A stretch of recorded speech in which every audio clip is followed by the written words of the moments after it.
É isso aí, minha gente. Será que vocês saberiam o nome desse bichinho aqui? Isso aqui é um brinquedo que a gente fazia no tempo de criança.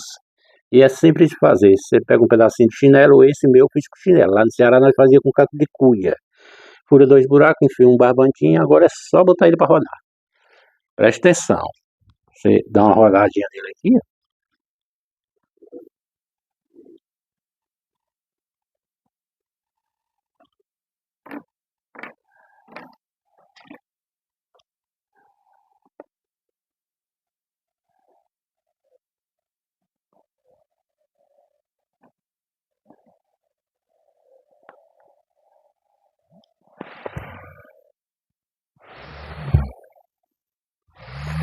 Gostoso. É uma brincadeira simples e muito gostosa de brincar, olha.